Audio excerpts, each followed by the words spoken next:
Welcome to HM academy. आज के इस वीडियो में हम देखने जाएंगे पार्ट 3, जिसके अंदर हम देखेंगे कर्नफ मैप इन POS फॉर्म। तो कर्नफ मैप इन POS फॉर्म जो है हमारे पास कैसे बनती है। तो हम सबसे पहले एग्जांपल हमने ली है x plus Y complement, x complement plus Y complement. ये कैनोनिकल फॉर्म है हमारे पास, और इस कैनोनिकल फॉर्म के अंदर जो है हमने ये कितने वेरिएबल की कैनोनिकल फॉर्म में 2 वेरिएबल्स की, x और y वेरिएबल यानी कि 2 वेरिएबल्स की, और इसके कितने ब्लॉक्स बनेंगे 4। और इसके लिए सबसे पहले हमने ट्रुथ टेबल बनाया, क्योंकि हमें इसका सिंपल क्वेश्चन नहीं दी गया बल्कि हमें एक्सप्रेशन दी गई है। अब उसके लिए हमने पूरा पहले ट्रुथ टेबल बनाना है, फिर M0 M1 M2 M3 की वैल्यूज़ निकालनी है, और फिर उसके बाद उसके अगेंस्ट हमने कर्नफ मैप बनाना है। तो हमने इस तरह से हमने POS फॉर्म के अंदर आपको पता है कि हम कौन से सेट्स लेते हैं, वो उसके एक्सप्रेशन लेते हैं जिसके आखिर में 0 है। POS फॉर्म के लिए हम वो एक्सप्रेशन लेते हैं जिसके आउटपुट में हमारे पास 0 है। तो आउटपुट 0 वाले को हम क्या कहते हैं, लेते हैं। उसके बाद क्या हुआ कि हमारे पास हमने इसके लिए ट्रुथ टेबल बनाया, जो हमारे पास आंसर है उसमें 1 0 1 0 है। तो 0 अगेंस्ट क्या हम देखा कि x कॉम्प्लीमेंट x और y कॉम्प्लीमेंट, क्योंकि 1 वाले को हम कॉम्प्लीमेंट लेते हैं POS फॉर्म में। और यहाँ पे आया हमारे पास x कॉम्प्लीमेंट और y कॉम्प्लीमेंट, बिल्कुल ऊपर वाला आ गया। लेकिन ये कौन सी वैल्यूज़ हैं, देखें तो ये M0 है, ये M1 है, ये M2 है, ये M3। अगर आप इसको 1 2 4 वाले बाइनरी नंबर से चेक करेंगे तो आपके पास पता चल जाएगा 0 1 2 3 कैसा है, और आप पिछली वीडियो से देख सकते हैं। और साथ में आपने ये देखा 0 1 2 3 आया, तो 0 किसके अगेंस्ट आया, M1 के अगेंस्ट, और ये किसके अगेंस्ट आया, M3 के अगेंस्ट।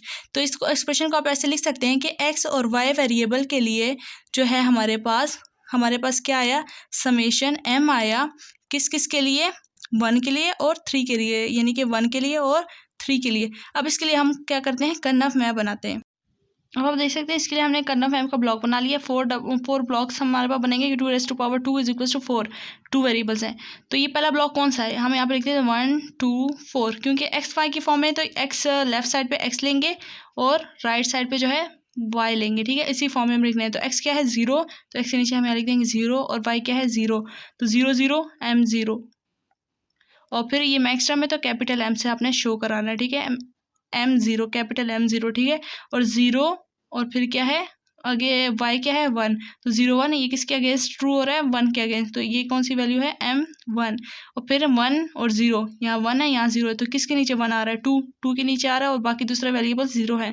तो 2 के लिए हम क्या कर देंगे, कैपिटल M2। और फिर आगे लास्ट में आता है 1 1, ठीक है। तो 1 1, तो 1 दोनों के लिए 2 है, तो 2 + 1 3, तो कैपिटल M3। और हमने ऊपर देखा कि m किसके लिए ट्रू है, 1 के लिए और 3 के लिए। तो यहाँ पे हमने लिख दिया 1, और यहाँ लिख दिया इसके लिए भी, सॉरी यहाँ पे लिख दिया हमने 0, क्योंकि हमें पता था कि POS फॉर्म के अंदर क्या होता है, 0 होता है, ठीक है। तो POS फॉर्म में 0 0 लिखते हैं, तो 0 लिख दिया। और बाकी जगह पे आपको इसको हाईलाइट कर देती हूँ कि 0 वाली फॉर्म, POS फॉर्म के अंदर हम 0 वाली फॉर्म लेते हैं, ठीक है।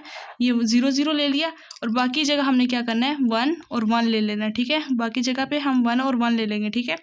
अब हमने ये करना है, जो भी हमारे पास, हमने सबसे पहले इसका ग्रुपिंग करनी है। तो ग्रुपिंग तो हमने कर ली इस तरीके से कि 0 0 एक साथ ग्रुप में आ गया और कुछ भी नहीं आ रहा। और अब देखने कौन से वेरिएबल चेंज हो रहे हैं, कौन से कांस्टेंट हो रहे हैं, उसको लिख देना, ठीक है। इस पहले x को लिख दे, x पहले ग्रुप के अंदर ही देखना है। x पहले क्या था, 0 था, उसी ग्रुप के अंदर x की दोबारा वैल्यू देखी तो हमने देखा 1 हो गया, तो x चेंज हो रहा है, x को नहीं लिखेंगे। तो y को देखते हैं, y पहले क्या हुआ था, 0 था, सॉरी पहले क्या था, 1 था, नेक्स्ट ग्रुप में देखा तब भी 1 था, तो हम y को लिखेंगे, ठीक है। और y किस फॉर्म में लिखेंगे, अब y क्या है हमारे पास, 1 है, तो y एज इट इज़ लेंगे। अब क्या करेंगे, इसी जो हमारे पास जो भी आंसर आएगा उसका हमने क्या करना है, कॉम्प्लीमेंट ले लेना है, ठीक है।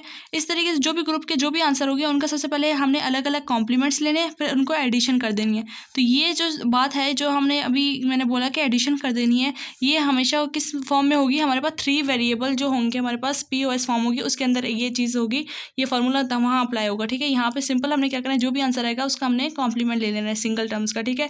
और ये कैसे करना है, ये आप हमारे साथ अभी रहें। अब आपको नेक्स्ट एग्जाम्पल में हम क्या बताएंगे कि 3 वेरिएबल कर्नफ मैप के अंदर आपने ये फार्मूला कैसे अप्लाई करना है, ठीक है। ये मोस्ट इंपॉर्टेंट फार्मूला है, और इसको देखने के लिए आपने हमारे चैनल को लाइक करें, शेयर करें और सब्सक्राइब करें। अब आप देख सकते हैं हमारे पास ये है 3 वेरिएबल के map in case of POS, ठीक है। POS के अंदर आपको पता है हम 0 लेते हैं, 0 टर्म लेते हैं, ठीक है। तो 0 टर्म लेते हैं, तो हमें पता चला कि M0 M3 M6 और M7 के लिए जो हमारे पास जो क्या होगा, हमारे पास होगा 0, ठीक है। हमारे पास ट्रू वैल्यू आएगी और वो होगी 0, ठीक है। POS, in case of POS, ठीक है। अब हमने क्या करना है कि हमने ये देखना है कि कौन सा ब्लॉक है, ठीक है। हमने ये ब्लॉक देखना है कि कौन सा है, तो हम क्या लिखते हैं, ये हम ABC, अपने ये जो तरीका है जिस सीक्वेंस में लिखा है इस सीक्वेंस चेंज नहीं करना। अगर आपने सीक्वेंस चेंज कर दिया आपको क्वेश्चन गलत हो जाएगा। 1 2 4 राइट मोस्ट पे क्या लिखा है C, तो सबसे पहले C, फिर B, फिर A लिखा है, ठीक है। तो 3 वेरिएबल्स आएंगे, 3 वेरिएबल अगर 4 होता तो हम 8 ले लेते, ठीक है। फिलहाल 8 नहीं है। उसके बाद क्या हुआ कि हमने ABC तो कर लिया। अब यहाँ पे A के लिए क्या है 0, A के लिए क्या है 0, B के लिए भी क्या है 0 0, तो फर्स्ट ब्लॉक के लिए तीनों 0 था, तो ये क्या नंबर बन गया M0। सेकंड के लिए A 0 था, B क्या है 0 और C क्या है 1, तो ये किसके कॉरस्पॉन्डिंग आ रहा है 1 के, तो M1 का ब्लॉक बन रहा है। तो 0 आगे नेक्स्ट क्या है, B क्या है 1 और 1 इस थर्ड ब्लॉक के लिए, ठीक है। तो ये क्या बन रहा है हमारे पास 2 + 1 3, इन दोनों के लिए 3 है, तो M3 का ब्लॉक बन गया। ये ना SOP में भी सेम होगा, कर्नफ मैप के लिए ये वाला मेथड, रूल ऑफ अर्जेंसी का मेथड दोनों के लिए, दोनों तरीकों में सेम ही है, ठीक है। फ़र्क कहाँ पे आता है, हमारे पास 0 की फॉर्म में फ़र्क आता है और वो आगे हमारे जैसे सॉल्व करते हैं उसकी फॉर्म में फ़र्क आता है। उसके बाद हमारे पास आता है कि देखिए हमने यहाँ पे क्या कर दिया 0 और यहाँ लिखते हैं 1, B के लिए 1 और C के लिए 0, तो ये किसके करस्पॉन्डिंग 1 आ रहा है 2 के करस्पॉन्डिंग, तो ये क्या आ गया M2। इसी तरीके से यहाँ अगर इसको फर्दर सॉल्व करेंगे तो M4 1 0 0 M4 बनता है, फिर M5 बनता है, फिर M7 बनता है। आप खुद सॉल्व करें तो आपको समझ आ जाएगी, ठीक है। उसके बाद हमें बोला कि 0 कहाँ किस किस के लिए, 0 टर्म के लिए M0 के लिए, और यहाँ कैपिटल M लिखने हैं, ठीक है। और 3 के लिए भी 0 है, और इसको मैं ज़रा हाईलाइट कर लेती हूँ ताकि आप लोग समझ आए। इसके लिए 0 है, M3 के लिए 0 है, M6 के लिए 0 है, M7 के लिए 0 है, ठीक है। इन टर्म्स के लिए 0 है और बाकी जगह क्या है 1 1 1 1। इस वक्त हमने 1 फॉर्म को नहीं लिखना क्योंकि ये POS फॉर्म है, ठीक है। तो POS फॉर्म के अंदर हम 0 टर्म्स को ग्रुपिंग करते हैं। तो इसकी ग्रुपिंग ऐसे करनी है कि हमने समझे इसकी ग्रुपिंग कर दी, ठीक है। ये वाला ग्रुप बन गया हमारे पास, और फिर हमारे पास एक और ग्रुप बन गया ये वाला, ठीक है। जितना बड़ा ग्रुप बना सकते हैं, अगर वो उसके साथ कॉमन हो रहा है तो उसका कॉमन बना सकते हैं। ये ग्रुप बन गया और ये बिल्कुल अकेला है तो इसको हमने अकेले बना लिया, ठीक है। हम ओवरलैपिंग कर सकते हैं, ठीक है। लेकिन समझेंगे आपके पास एक ग्रुप ऐसे बन रहा है, ठीक है। एक ग्रुप बन रहा है आपके पास, समझेंगे आपके पास एक ग्रुप इस किस्म का बना, ठीक है। आप यहाँ पे 1 0 0 1 0 1 0 0 आपने 0 की ग्रुपिंग करनी थी, तो 0 की ग्रुपिंग करने के लिए आपने एक ग्रुप बना लिया ये और एक ग्रुप बना लिया ये। तो कोई ज़रूरत नहीं है कि इसका भी आपस में आप ग्रुप बनाइए, यानी कि इसका भी ग्रुप बनाने की आपस में ज़रूरत नहीं है। क्यों? क्योंकि आपने इस 0 को जो है आपने ले लिया, ठीक है। इस 0 को आपने ग्रुप में ले चुके हैं, ये 0 हमने खाली नहीं छोड़ा था बल्कि हमने ले लिया था, बल्कि ये खाली 0 है तो इसको हम अलग से ले लेते हैं। अदरवाइज़ हमने अगर इस 0 को, हमने इन दोनों 0 को कर लिया था और इन 0 को भी कर लिया था, तो इसका आपस में ग्रुप बनाने की ज़रूरत नहीं है, तीसरा ग्रुप बनाने की ज़रूरत नहीं है, ठीक है। लेकिन यहाँ पे देखें हमने इसका ग्रुप बना लिया था, ये अकेला था, तो इसके लिए हमने इसको ओवरलैप कर दिया ताकि जितना ज़्यादा हम बड़ा ग्रुप बना सके उतना हमारे लिए फ़ायदा होता है, ठीक है। लेकिन ये वाला ग्रुप बिल्कुल अकेले था, इसलिए हमारे साथ कोई ओवरलैपिंग भी नहीं कर सकते थे। अब इसके लिए हम सिंपली तरीके से हमने इसका क्या लिखना है, हमने इसका क्या कहते हैं, इनमें से हमने वैल्यूज़ एक्सट्रैक्ट करनी है कि इसके हमारे पास रिड्यूस फॉर्म कैसे बनेगी, ठीक है। वो समझने के लिए आप लोगों को यहाँ पे वो जो रूल यूज़ हो रहा है वो बिल्कुल इसी जगह पे यूज़ होगा। अब देख सकते हैं हमने इसमें वैल्यूज़ कैसे एक्सट्रैक्ट करनी है। सबसे पहला ग्रुप हम लेते हैं 7 और 6 का ग्रुप, क्योंकि ये आपस में ग्रुपिंग की थी, क्योंकि डायगोनल को हम ग्रुप तो कर नहीं सकते, हमने हॉरिजॉन्टल ग्रुप पहले ले लेते हैं, ठीक है। या फिर आप 3 7 भी ले सकते हैं। मैं फिलहाल 7 और 6 ग्रुप को पहले ले लेती हूँ। तो 7 और 6 ग्रुप को लिया, तो 7 और 6 में देखिए क्या चीज़ कॉन्स्टेंट है, एक 1 है, ए है जो चेंज नहीं हो रहा। देखें ए यहाँ पर भी 1 था और इस जगह पे भी 1 आ रहा है, ठीक है। तो ए लिख लिया मैंने, और बी के चेक करती हूँ, बी इस ग्रुप में बी 1 था और बी इस ग्रुप में भी 1 था, तो बी भी लिख दिया।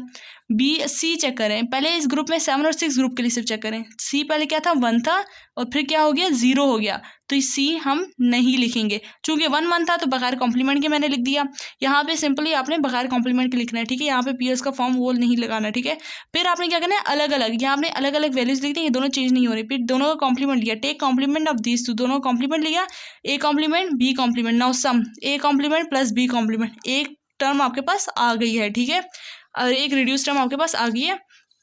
अब आपने सेकंड टर्म लेनी है। सेकंड टर्म क्या लिया आपने, सेकंड टर्म लिया आपने 3 और 7 की। 3 में अब देखें, ये देखें फॉर ग्रुप 3 एंड 7, अब नेक्स्ट टर्म क्या आएगी वो देखना है। तो नेक्स्ट टर्म के लिए आपने देखा कि ए क्या हो रहा है इस ग्रुप के लिए, आप चेक कर रहे हैं कि इस ग्रुप के लिए ये 3 और 7 इस ग्रुप के लिए इसमें ए क्या हो रहा है, चेंज हो रहा है। पहले 0 था, फिर क्या हो गया यहाँ पे 1, तो ए हम नहीं लिखेंगे।